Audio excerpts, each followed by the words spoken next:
Facebook tente de me supprimer. La grande technologie essaie de nous supprimer. Notre mouvement. Nous devons les arrêter.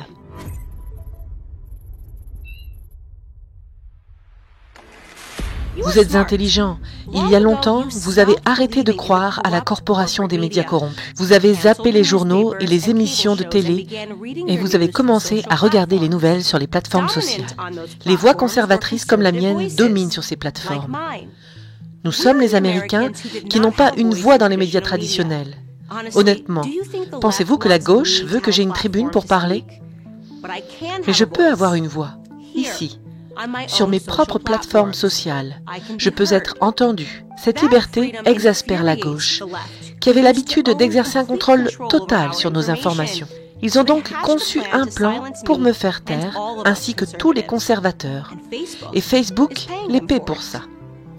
Voici comment cela fonctionne. En 2016, les libéraux hystériques devaient trouver quelqu'un à blâmer pour leur perte humiliante face à Donald Trump.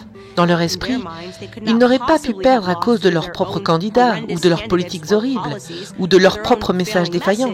Ils ont donc attaqué la seule chose sur laquelle ils n'avaient pas un contrôle total, les sociétés de médias sociaux. Ils ont exercé une pression extrême pour faire taire ou censurer les fake news, qui n'était qu'une façon fantaisiste de nommer les informations qu'ils n'aiment pas.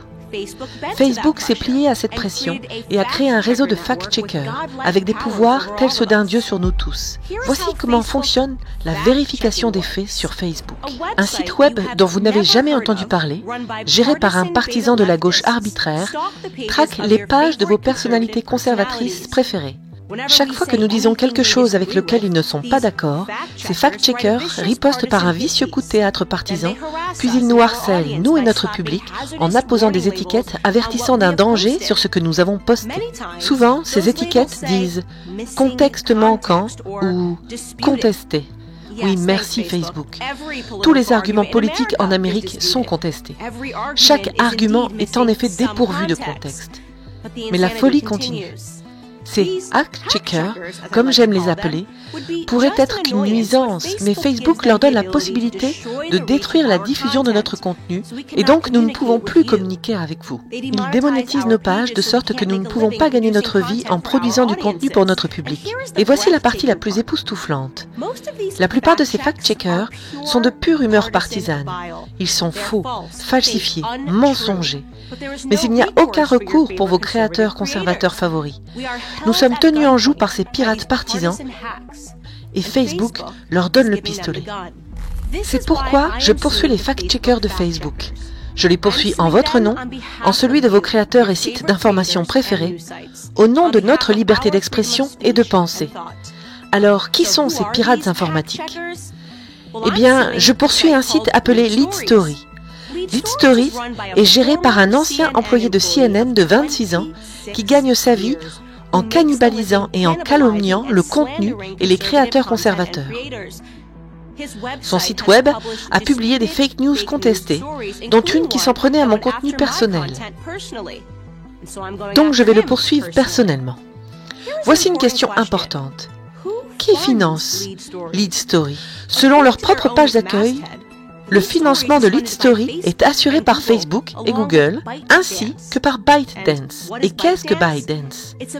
C'est une société basée à Pékin, qui possède TikTok Spyware App.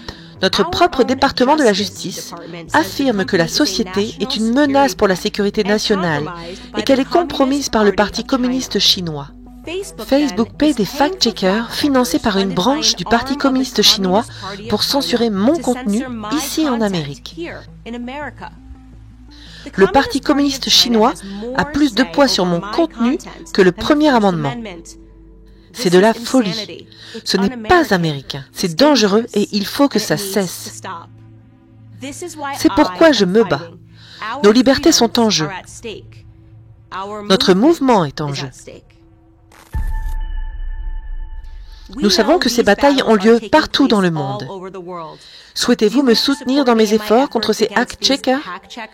La chose la plus simple que vous puissiez faire pour l'instant est de partager cette vidéo.